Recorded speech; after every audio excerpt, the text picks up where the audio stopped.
Hello students, welcome to Volta Physics. In the first lecture of class 11th physics, we have started class 11th physics chapter 1 physical world. In the first part, we have discussed introduction of physics and fundamental principles of physics. One of them is unification is completed, and in the last lecture we have discussed second fundamental principle of physics, which is reductionism, and scope of physics, which is mainly of two types, macroscopic and microscopic.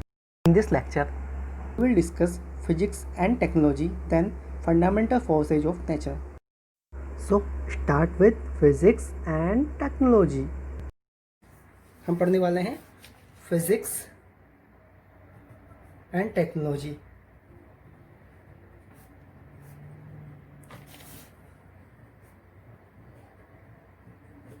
Physics and technology की बात करते हैं. Physics से बनती है technology और technology से बनती है फिजिक्स. यानी कि जो टेक्नोलॉजी की डिमांड है उसकी वजह से ये फिजिक्स जनरेट होती है. The need of technology gives the rise to new physics. The need of technology gives rise to new physics. यानी कि न्यू इन्वेंशंस जब होते हैं, टेक्नोलॉजी की हमें ज़रूरत होती है तभी होते हैं. यानी कि विदाउट हमें टेक्नोलॉजी की ज़रूरत के बिना हम इन्वेंशन नहीं करेंगे, नई नई चीज़ें नहीं खोजेंगे. जैसे कि हम अभी बात कर रहे थे कि सिलिकॉन चिप की. अगर सिलिकॉन चिप नहीं होती तो आज हम शायद मोबाइल कंप्यूटर का यूज नहीं करते होते. सिलिकॉन चिप ने क्या बनाया? कॉम्पैक्ट बना दिया चीज़ों को छोटी बना दिया. जब हमने सिलिकॉन चिप को पढ़ा,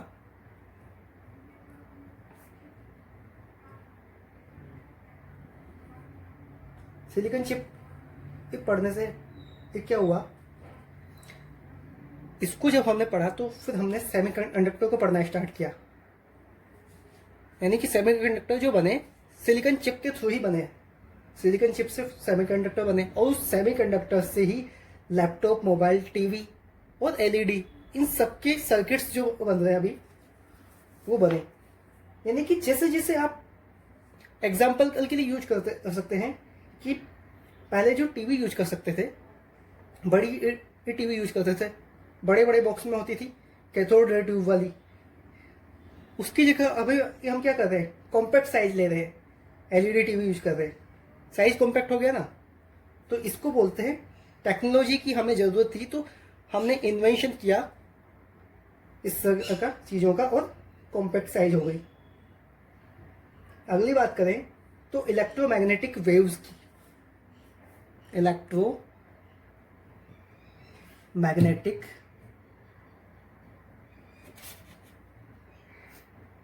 वेव्स. तो इलेक्ट्रोमैग्नेटिक वेव्स से क्या हुआ हमारी लाइफ में, क्या चेंजेस आया? हमने डेवलप किया वायरलेस कम्युनिकेशन. क्या डेवलप किया हमने? Wireless communication.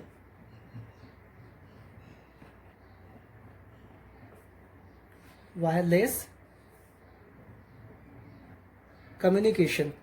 कम्युनिकेशन हमने डेवलप किया जब हमने इलेक्ट्रोमैग्नेटिक वेव्स को पढ़ा. तो इसका सबसे बढ़िया एग्जांपल है वाईफाई जो हम यूज कर रहे हैं.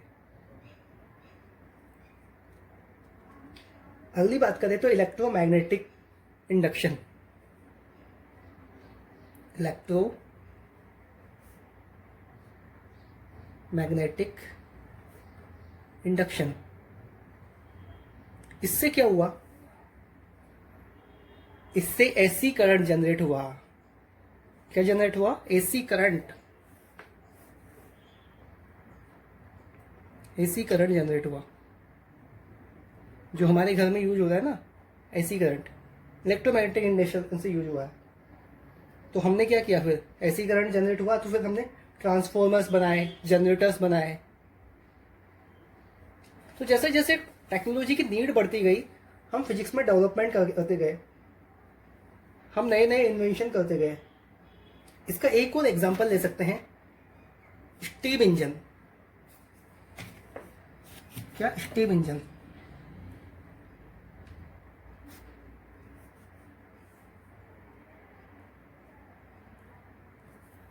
अब स्टीम इंजन में क्या हुआ था, इसके ना बहुत सारे डिसएडवांटेज थे जिनको हटाना था। इसका सबसे बड़ा डिसएडवांटेज यह था कि इसकी एफिशिएंसी बहुत कम थी। एफिशिएंसी कम होने की वजह से हमें प्रॉब्लम्स आ रही थी। तो हमने क्या किया, हमने फिजिक्स को पढ़ना स्टार्ट किया। फिजिक्स में जब हमने फिजिक्स पढ़ना स्टार्ट किया तो हमने देखा कि हमारे पास थर्मोडायनेमिक्स है। थर्मोडायनेमिक्स में की जब हमने स्टडी स्टार्ट की तो हमने डेवलप किया हीट इंजन। क्या डेवलप किया हमने? Heat engine. किससे डेवलप किया? थर्मोडायनेमिक्स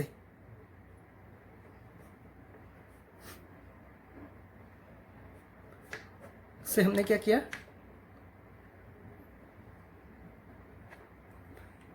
हीट इंजन डेवलप किया। अब हीट इंजन को क्या किया हमने? मॉडिफाई कर दिया। मॉडिफाई करके क्या कर दिया? डीजल इंजन बना दिया। ये होता है फिजिक्स एंड टेक्नोलॉजी का जो रिलेशन है वो इस तरह से होता है। अब हम बात करते हैं फंडामेंटल फोर्सेज ऑफ नेचर, यानी कि नेचर में कुछ फंडामेंटल फोर्सेज प्रेजेंट है, उनकी स्टडी करेंगे हम। कौन कौन से फोर्स होते हैं उसके बारे में बात करेंगे।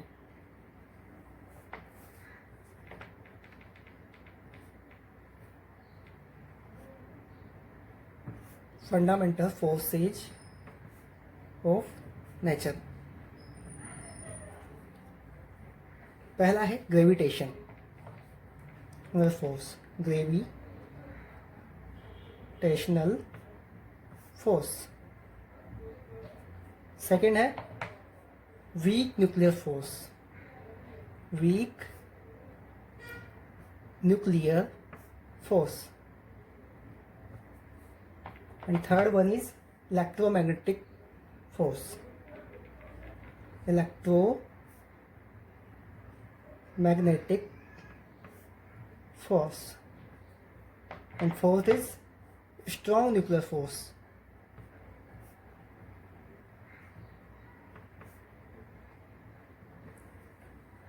तो इस तरह से हमारे पास 4 फंडामेंटल फोर्सेज हैं नेचर के अंदर। तो इन चारों वो जो फंडामेंटल फोर्सेज हैं, इनसे ही सारे फोर्सेज डेवलप हुए हैं, यानी कि कहीं ना कहीं वो रिलेटेड है इनसे। तो पहले बात करते हैं हम ग्रेविटेशनल फोर्स की। ग्रेविटेशनल फोर्स क्या होता है? Gravitational force, it acts between two masses in universe. Act between two masses in universe, यानी इस यूनिवर्स के अंदर कोई भी 2 मासेज ले सकते हो जिनके ऊपर ये वर्क कर सकता है। F equals to G m1 m2 whole R square. ये जो है सबसे वीकेस्ट फोर्स है, यानी कि ये जितने भी फोर्स है उनके अंदर अगर सबसे वीक फोर्स की बात करें तो वो ये है। ये लॉन्ग रेंज पे अप्लाई होता है।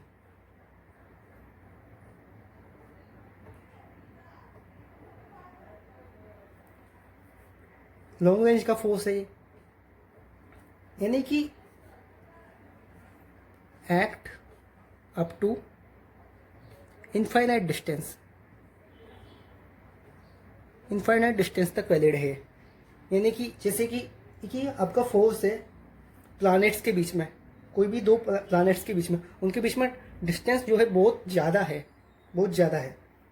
तो force between solar planets like sun and earth, it does not require medium, यानी कि इसको मीडियम की रिक्वायरमेंट नहीं है।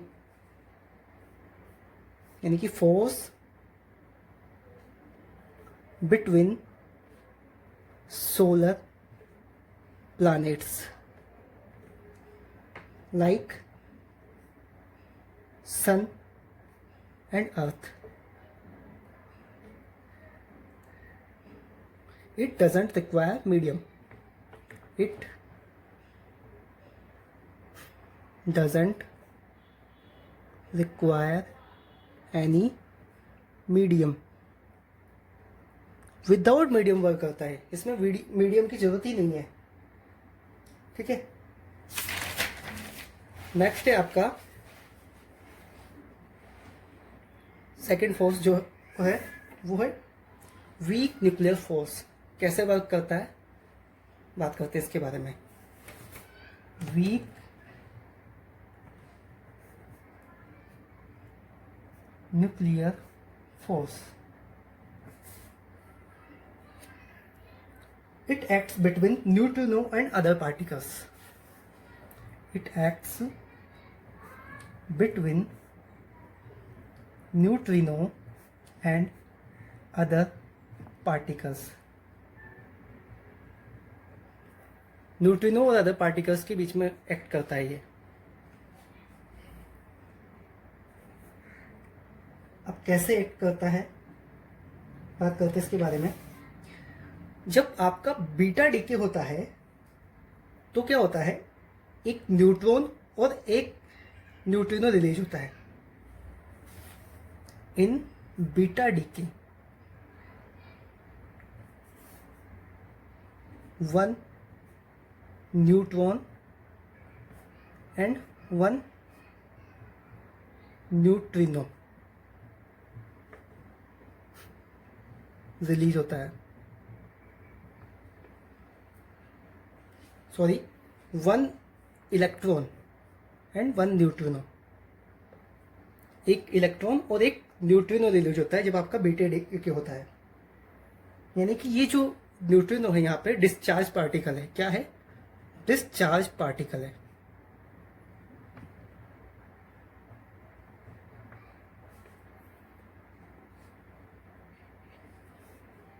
और इसकी जो रेंज होती है बहुत ही कम होती है, यानी कि शॉर्ट रेंज पे काम करता है। और शॉर्ट रेंज कितनी? 10⁻⁻14 टू 10⁻⁻15 मीटर। ये क्या है? न्यूक्लियस की जो साइज होती है इसी रेंज की होती है, उसी पर ये वर्क करता है। Next is third force, fundamental force is electromagnetic force.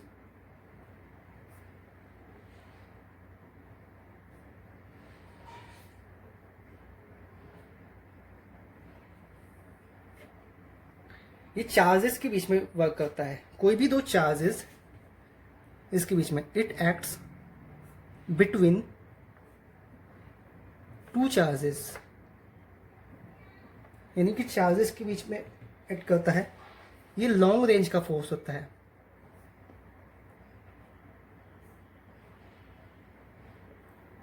और इनफाइनाइट डिस्टेंस तक वर्क कर सकता है।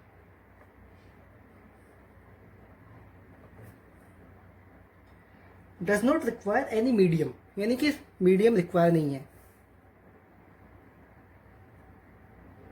Medium not required. और ये स्ट्रॉन्ग फोर्स होता है।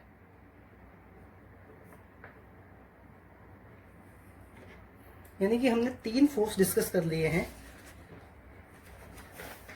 और नेक्स्ट है हमारा फोर्थ फोर्स जो है वो है आपका स्ट्रॉन्ग न्यूक्लियर फोर्स। स्ट्रॉन्ग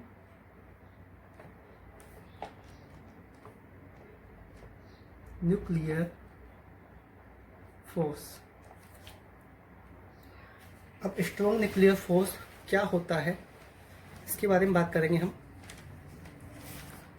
ये जो होता है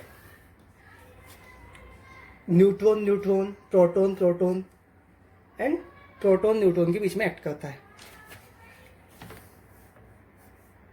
it acts between neutron, proton and proton neutron. जो एटम होता है उसके अंदर न्यूक्लियस होता है उसमें अगर तो प्रोटॉन है तो उनके बीच में रिपल्शन की फोर्स एक्ट करेगी, लेकिन उनके बीच में न्यूक्लियस होने के कारण क्या होता है, स्ट्रॉन्ग न्यूक्लियर फोर्स एक्ट करती है, क्योंकि जो न्यूक्लियर फोर्स है वो अट्रैक्शन की फोर्स है, जिसकी वजह से न्यूक्लियस जो है टूट नहीं पाता और स्टेबल हो जाता है। न्यूक्लियस को स्टेबल करने के लिए इस स्ट्रॉन्ग न्यूक्लियर फोर्स का बहुत बड़ा काम है।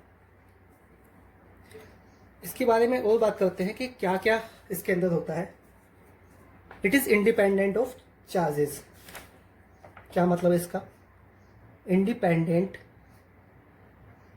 ऑफ चार्जेस, चार्जेस से इंडिपेंडेंट होता है। कैसे? जो फोर्स होगा, कोई भी दो न्यूट्रॉन के बीच में, कोई भी दो प्रोटॉन के बीच में, या कोई भी दो प्रोटॉन एंड न्यूट्रॉन के बीच में इक्वल होगा, यानी कि सेम अमाउंट का फोर्स एक्ट करेगा सबके बीच में। यानी कि चार्जेस पर डिपेंड नहीं करता है कि कौन सा चार्ज है, किस टाइप का चार्ज है, चार्ज के टाइप ऑफ चार्ज पे डिपेंड नहीं करता है, सभी जगह इक्वल रहता है। शॉर्ट रेंज का फोर्स है सेम 10⁻⁻15 टू 10⁻⁻15 मीटर तक, 14 to 15। It doesn't act on electron because it is out of nucleus, doesn't work on electron।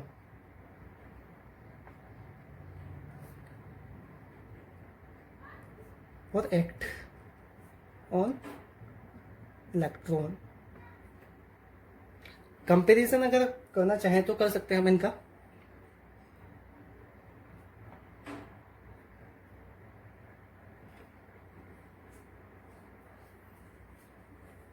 Gravitational,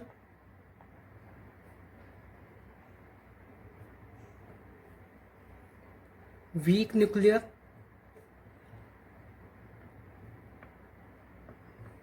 electromagnetic force,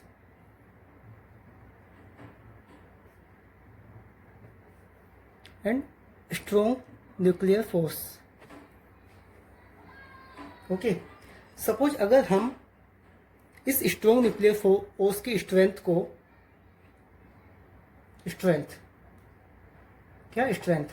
को हम 1 माने, तो ये जो फोर्स होगा इलेक्ट्रोमैग्नेटिक फोर्स, ये होगा 10⁻², यानी कि ये इससे 100 गुना कम है, इसकी स्ट्रेंथ इससे 100 गुना कम है। उसी तरह से इसकी स्ट्रेंथ देखी जाए 10⁻13 होगी, और ग्रेविटेशनल फोर्स की 10⁻38 होगी।